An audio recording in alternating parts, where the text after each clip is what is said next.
As I stepped into the room, my heart sank at the sight before me. My beloved accessories and cherished clothes were nowhere to be found. Panic surged through me as I reached for my cell phone to call the police. Just then, my mother-in-law burst into laughter, her voice laced with a cruel amusement. Predictably upset, I see. What do you mean by predictably? She said, clearly enjoying my stunned expression. Her next words were beyond belief. Yes, that's right. I cleaned out your things. They were unnecessary after all. I was speechless. Why would she dispose of my belongings without my permission, deeming them unnecessary? Just as I was about to confront her, she began to explain. How long do you plan to stay in our house? Leave as soon as possible. I cleaned everything up to make it easier for you to go. You should be grateful. Her words made it clear. The mistreatment was meant to drive me out. If that's what she wanted, I had no intention of trying to get along with her anymore.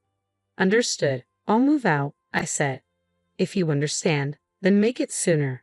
Please move out soon. Yes, but please give me a week to find a new place. Fine, I'll allow that. Just make sure you're gone in a week. With a week to prepare, I set out to find a new home. I would find a place and have my revenge. My name is Mary, and I'm a freelance illustrator. I took the leap into freelancing 3 years ago after graduating from vocational school.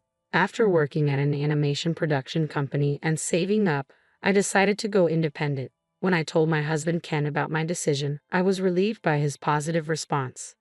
Mary, if that's the path you want to take, I won't oppose it. Give it your all. I'll support you, he said.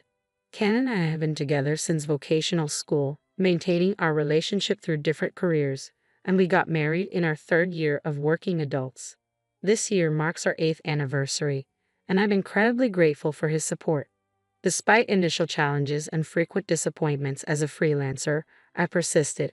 I continued to draw and post on social media, and eventually one of my drawings gained unexpected attention. This led to my rise as a prominent illustrator on social media. Jobs from companies and apps for sticker designs started rolling in, and my monthly income soon exceeded $8,000. I'm truly grateful for your encouragement. It's the result of your hard work, Mary. You're amazing, Ken said. I can't thank him enough. If he had opposed my decision to become independent, none of this would have been possible.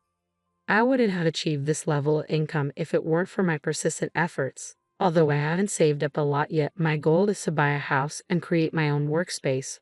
While I'm grateful for the increase in work, our current flat is becoming increasingly cramped, making it difficult to store important documents. One day, my husband suggested a potential solution. Why don't we move to my parents' house? There's a spare room there, and it's only my mom living there now. What do you think? I was taken aback. Really? Are you sure that's okay? He reassured me. Yes, I've already spoken to my mom about it. Ever since my dad left with his affair partner when I was little, that room has been empty. Mom said it's fine for you to use it.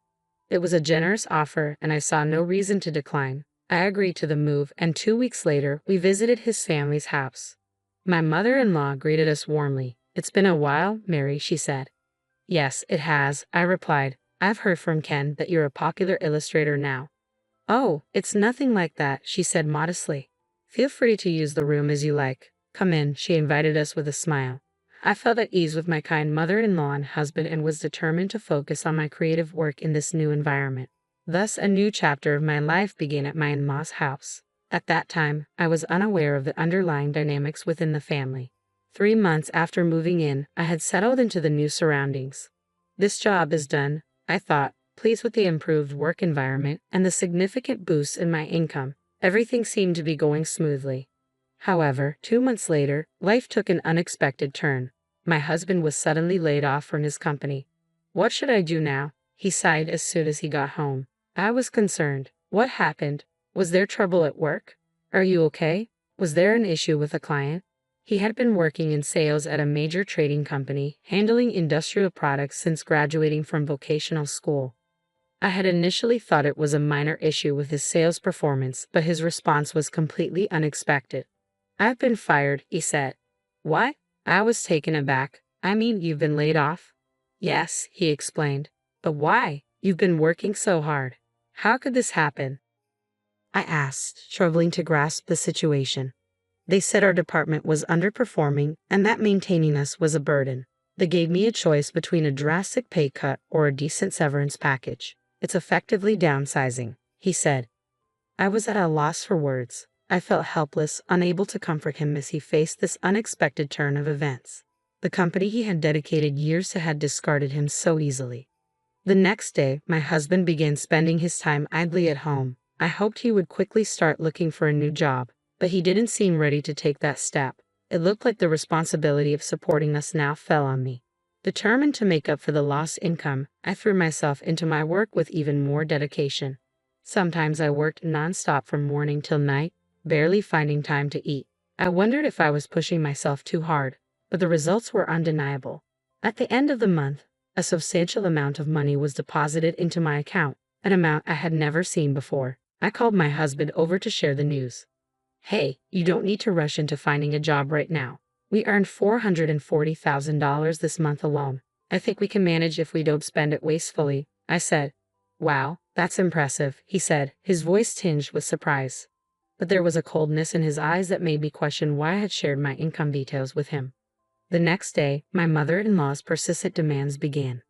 Mary, come here for a moment, she called loudly from downstairs as I was focused on my work. What is it? I asked, pausing my tasks and heading downstairs. She stood in the living room and said, do the laundry for me.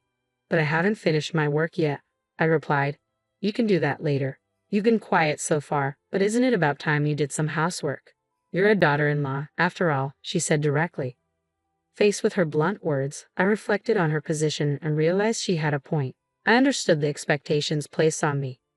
I had been so absorbed in my work that I had neglected all the housework, leaving it entirely to my mother-in-law. I realized I might have been wrong. Understood. I'll do the laundry as soon as I finish this work, I said. True to my word, once I completed my tasks, I did the laundry and also cleaned the living room. I thought a break like this might be necessary sometimes. But since that day, my mother-in-law had become increasingly demanding. You're always drawing, like a child, she said. If you have time for that, you should go shopping. I can't imagine your paintings ever selling. Her criticisms piled on more household chores, and I found myself swamped with daily tasks. I was even woken up before 5 a.m. to prepare breakfast, leading to chronic sleep deprivation. My concentration faltered, and my productivity significantly decreased. Although my income hadn't dropped significantly yet, I worried that I might not be able to continue working if this continued. I decided to discuss the issue with my husband when we were alone. Your mother seems to dislike me lately and is constantly picking on me. I don't mind doing chores, but being assigned tasks from morning to night every day is affecting my ability to focus on work. I need you to talk to her and ask her to stop. What a hassle, he replied. Why don't you tell her yourself? Besides, if you can't manage work, why don't you move somewhere else? You have an income, after all. What? Why would you say that? I'm working so hard while you've been lagging around without looking for a job, I responded, feeling frustrated. My husband had a point, but it was difficult for me to address these issues directly with my mother-in-law. He shrugged off my concerns and went to bed, leaving us unable to have a proper conversation. And so, half a year passed. I was mentally and physically drained from the relentless mistreatment by my mother-in-law. Despite my exhaustion, my husband showed no signs of looking for a job. My work progress had slowed considerably, and my income had dropped to less than half of its peak. I can't take this anymore, I thought one day. Overwhelmed, I left the house and ended up at a nearby park. Sitting on a bench, I felt a small sense of relief. After about an hour, I returned home, but the thought of working seemed unbearable, so I decided to take a nap in my room. When I opened the door, I was stunned.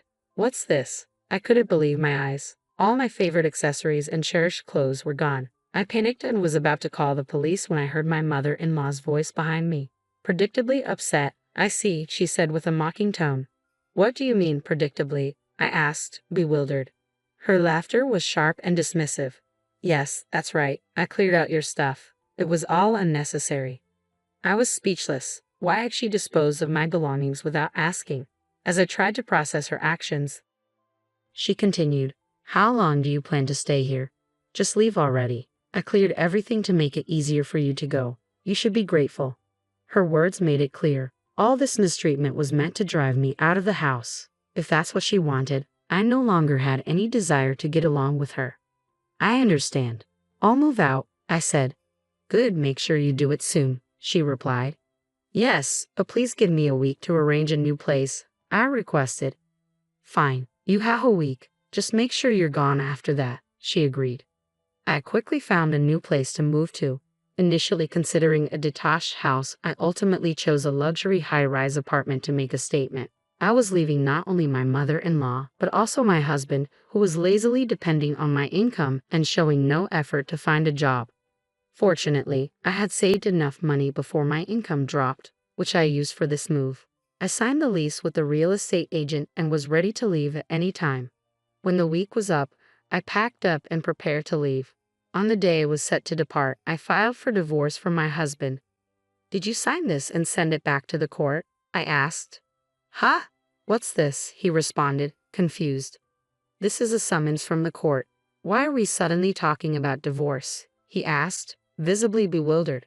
At first, I felt sympathy for you when you were laid off, but your refusal to look for a job and your disregard for how your mother was treating me have left me questioning the point of staying married. Even if that's the case, does getting divorced mean you're leaving this house? Yes, I said firmly. I hadn't mentioned it before, but I'm leaving today. Today? But where will you go? What will you do? I've already found a new place, I replied. Remember, you were the one who suggested I move out. Are you really okay with this? He asked, his tone a mix of confusion and disbelief. I couldn't help but laugh. Am I okay? I'm more concerned about a future with you. I'm done here. Finally convinced, my husband agreed to the divorce. I was relieved to be free of the obligation to support him. Next, it was time to address my mother-in-law. Before leaving, I confronted her about the mistreatment. Why did you make my life so miserable? The harassment started after I mentioned my income. There must have been something inconvenient for you. Amy, thank you for everything so far, she said with a dismissive attitude. Honestly, I'm relieved I won't have to see your face anymore. Why did you start treating me badly? I pressed. Was it just because of my income? It's not a big deal, really, she said. I didn't like that you were earning more than Ken. You were making $40,000 a month at one point, more than your husband. A wife should earn less to save her husband's face. Besides, she added, Ken was paying for the household expenses even when he was struggling after being laid off. He's such a good kid, unlike you. I was stunned. All this negativity because of such a petty reason, and she believed my husband was footing all the bills. I couldn't wait to see how they managed without me. They were bound to face difficulties soon, but I kept that to myself. Well, I understand now, I said coldly. A wife who can't support her husband should leave. Goodbye. With those final words, I left their house. On the way to my new luxury apartment, I stopped by the post office to send the divorce papers back to court, formally severing all ties with my husband and his mother. I had no intention of helping them if they struggled. Once I arrived at my new apartment, I started arranging my belongings. The spacious room and ample workspace were perfect. It was time to focus on my work. After unpacking, I dove straight into it. A month later, I received a call from my ex-husband. What could he possibly want? I ignored it, as I was busy, but the calls kept coming. Annoyed, I reluctantly answered the phone. What do you want? I'm busy right now, I said. Mary, where are you? He asked. I'm at home, working. What do you need? I replied. I'd like to talk to you in person. Can we meet? I don't see why we need to meet. It's such a hassle, I retorted, about to hang up when I heard my former mother-in-law's voice on the line. Mary, it's been a while. I have something to discuss. Can we meet? Her voice, usually so assertive, sounded almost pleading. Reluctantly, I agreed. Fine, but I don't want to go out. Come to my house. I'll send Ken the address. After hanging up, I sent the location to my ex-husband, wondering why they wanted to meet. Once everything was settled, I returned to my work. About 30 minutes later, the doorbell rang. They had arrived. So, this is your place. It's amazing, they remarked. If you just want to chat, leave. If there's something serious, speak quickly, I said, trying to cut to the point. Wait. Open the door. They pleaded. On the monitor, I saw my ex-husband and his mother. I unlocked the door and let them in. A few minutes later, the doorbell rang again. Please wait a moment, I said, opening the door to greet them. They seemed stunned by the appearance of my home. Incredible. It's like a hotel, they exclaimed. Mary, you live in such a gorgeous place. Their reaction was almost like that of tourists. despite supposedly having a serious matter to discuss. So, what do you want? I asked, trying to sound as blunt as possible. If there's no real issue, please leave. You're interrupting my work. Suddenly, they spoke in a panic. Mary, we need your help. We can't afford our living expenses. Even our electricity, gas, and water have been cut off. Could you help us even a little? Why should I? I asked. I had no intention of helping them, especially after all they'd put me through. Don't joke with me. Why should I help you? I said, incredulous. You live in such a grand place, you can afford to help a little, they argued. We were once family, and I admit I made mistakes. Can't you help us just a bit? Their audacity was beyond belief. I worked incredibly hard to get here, I replied, my frustration rising.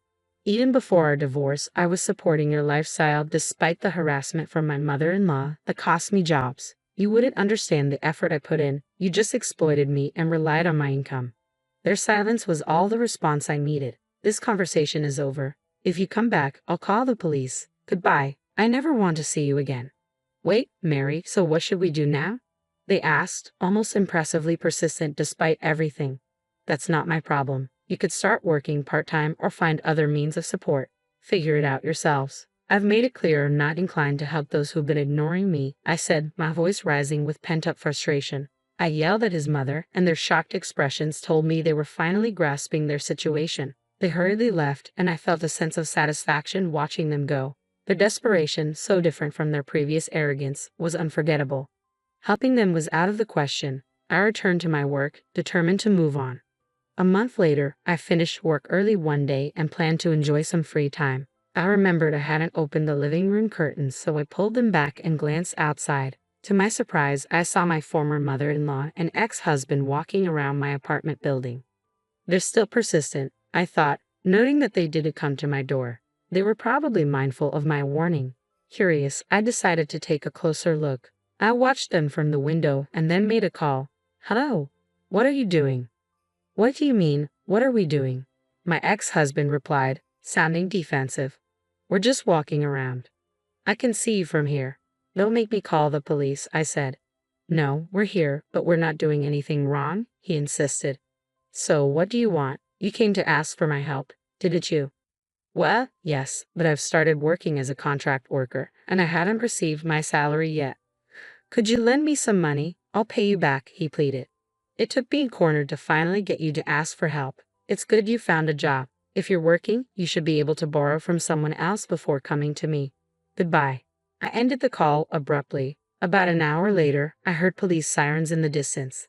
Excitedly, I approached the window and saw my ex-husband and his mother being escorted into a police car. I hadn't called the police myself. Someone else must have reported their suspicious behavior. After this incident, they seemed to have completely given up on relying on me. I didn't see them again, and I made sure to delete my ex-husband's contact information and change my phone number. From now on, I was living my life for myself.